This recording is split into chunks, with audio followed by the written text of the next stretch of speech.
Sering menggunakan selera humornya untuk dalam tanda kutip mengkritik kebijakan-kebijakan pemerintah secara nggak langsung gitu lah Cak ya. Nah kalau sekarang masih kayak gitu nggak? Masih berani kayak gitu nggak? Misalnya mengkritik Pemprov DKI kalau ada yang salah gitu. Ya, gini. Kalau buat saya mengkritik itu sebenarnya kan biasa. Biasa dalam arti gini, toh pemerintah terutama Pemprov sekarang pun juga bukan yang anti kritik.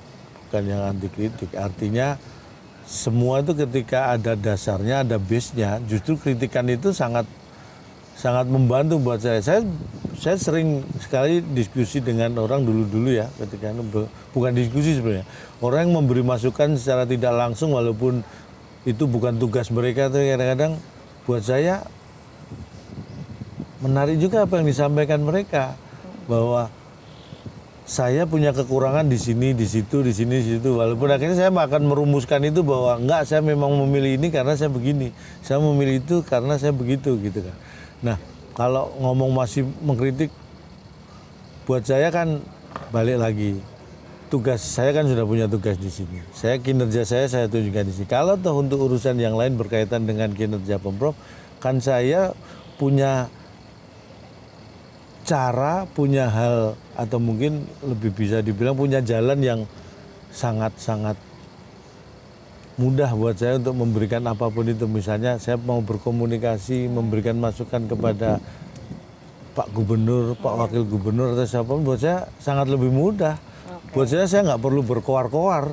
Saya akan meminta waktu beliau berdiskusi, buat saya itu sangat mudah. Perlu nyindir-nyindir dari... Ya pertanyaannya kan gini. Makanya kayak dulu gitu ya misalnya. Kan kayak kesannya kayak seperti itu kan, kayak saya melampiaskan sesuatu, orang saya tahu jalannya kok.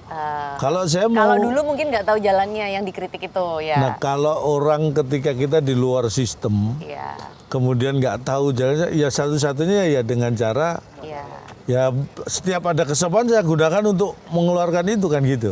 Tapi kalau sekarang saya tahu jalannya.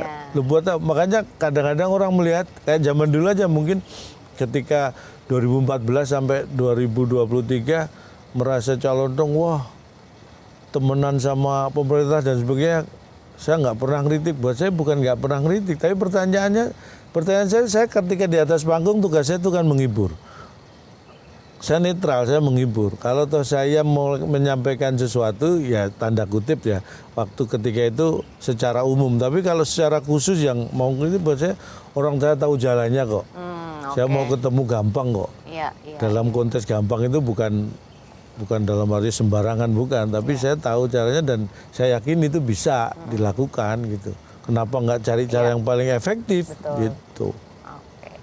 Sekarang perubahan yang sudah dirasakan Cak Lontong setelah menjadi komisaris Ancol nih apa Cak? Selain dipanggil Pak Lis gitu. Waduh, perubahannya.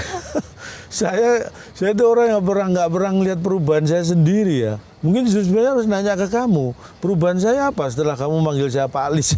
Gaji mungkin ya. Nah itu perubahan, karena dulu saya bukan orang yang nerima gaji kan.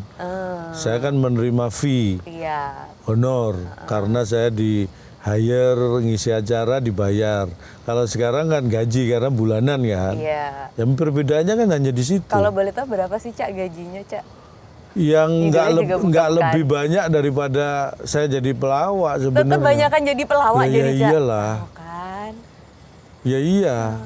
Oke. Jadi ini sebuah pengorbanan nih, mendedikasikan. Bukan pengorbanan juga kan.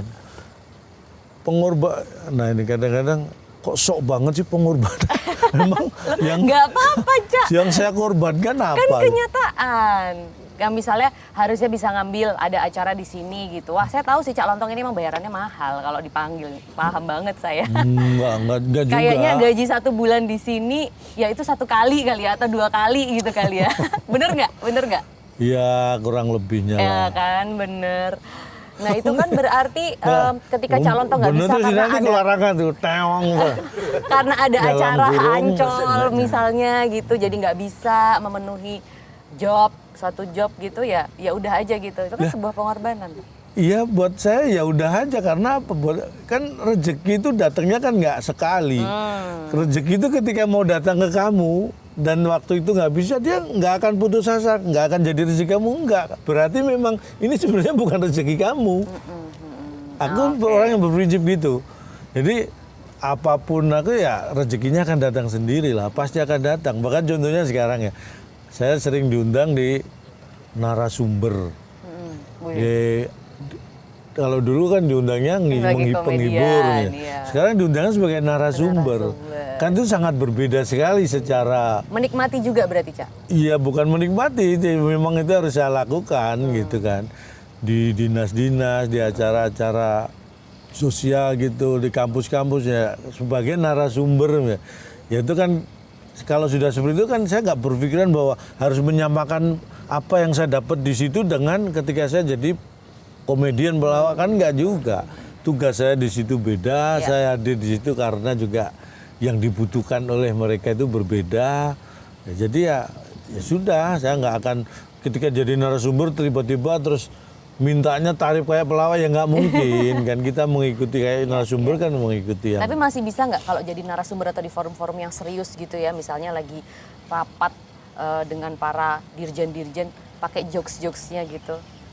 Ya kalau itu mungkin karena gayanya udah seperti itu ya. Walaupun mungkin niatnya niatnya nggak pengen ngejok pun, mungkin malah ditungguin sama mereka kan.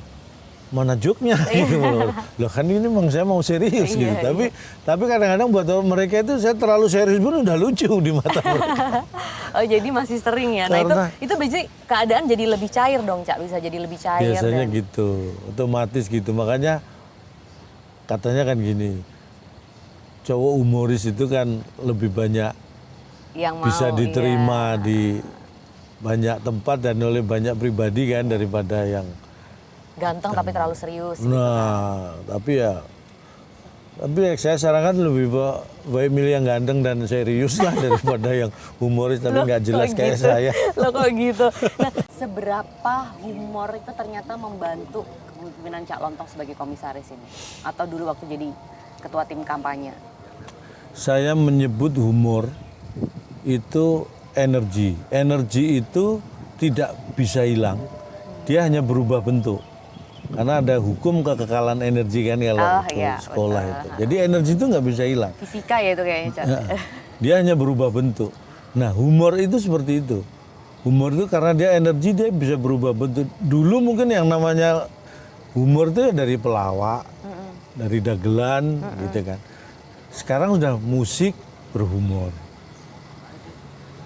Ranah-ranah yang lebih ke religi, ustadz pun berhumor juga, benar. Menggunakan humor sebagai senjata dimanapun, bahkan di hal-hal yang paling serius pun dibutuhkan humor. Jadi itu membantu, Cak ya? Menurut saya humor itu sangat membantu karena itu ya membuat sesuatu menjadi lebih ringan. Bukan berarti jadi nggak penting ya. Jadi menjadi lebih ringan. Karena prinsipnya menyelesaikan masalah itu kan ketika bagaimana kita bisa mempercepat menyelesaikan masalah kalau kita bisa menyederhanakan masalah itu. Salah satunya dengan kalau masalah rumit apapun bisa kita sederhanakan, kita bisa mencari solusi tercepat. Bukan berarti menjadi masalahnya berbeda, bukan, tapi disederhanakan. Makanya kalau dulu di pelajaran itu kan jadi ada rumus itu kan sebenarnya penyederhanaan dari sebuah masalah. Iya. Nah, Cak, tapi tanggapan Cak Lontong nih, kolega-kolega Cak Lontong yang tadinya stand upper bareng kayak Cing Abdel, kemudian Cak Akbar, tuh kayaknya sekarang wah mereka nih banyak show-show nih. Cak Lontong di sini deh, terperangkap atau apa nih sebutannya ya, agak tersandra.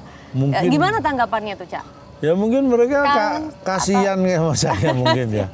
Harus ditanya ke mereka nih ya, tanggapan mereka sebenarnya kok nanyanya ke aku. Tapi kan pasti mereka ngomong atau misalnya telepon atau pas pertama kali tahu nih wah Cak Lontong tiba-tiba ke politik terus jadi komisaris, pasti ada lah tanggapannya. Misalnya Cing Abdel waktu pertama kali tahu kabar Cak Lontong jadi komisaris, kata-kata pertamanya apa?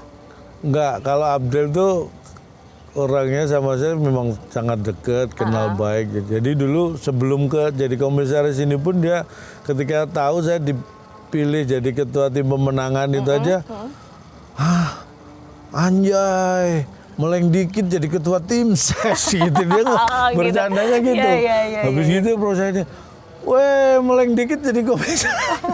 Jadi wah nggak boleh meleng nih calon nih, meleng dikit udah ganti profesi gitu. Jadi bercandanya kita menyikapinya gitu aja. Kalau teman-teman yang lain kayak Cak Akbar gitu, apa komen-komennya kayak, ya pasti mereka senang karena dekat sama Cak Lontong. Tapi misalnya kehilangan kah? Sebenarnya mereka aku yakin Abdel, Akbar tuh lebih seneng sebenarnya. Lu kok gitu? Ya, karena banyak job yang akhirnya diambil mereka gitu. Akhirnya larinya ke mereka lebih banyak itu, makanya sebenarnya mereka itu saya yakin nih saya bisa pada posisi ini karena doa-doa mereka kayaknya ini. Gitu ya. Mendoakan biar yang serius-serius Cak Lontong aja kita deh yang ngambil-ngambilin iya, gitu. Makanya kayaknya gitu. Jadi mereka mendoakan saya di sini supaya mereka berkurang saingannya. Oh, saya baru tahu ternyata kamu berpikiran seperti itu ya Del ya. Aduh lucu. Jadi memang kita itu karena bertemannya dari dulu ya saling support, jadi apapun profesi masing-masing mereka mendukung lah. Tapi masih sering ketemu atau si event bareng nggak kalau pas lagi bisa? Sering, masih sering. Aku sama Akbar, sama Abdel, sama satu lagi Kang Denny Chandra itu kan dulu kita berempat ini punya program bareng dan memang di luar itu kita punya kayak kedekatan yang gitu lebih, ya. Frekuensinya kita udah pas gitu. Dulu kita bikin grup namanya AADC. Jadi Abdel, Akbar, Denny Chandra dan Cak Lontong, kita singkat AADC. Apa aja dicandain gitu AADC.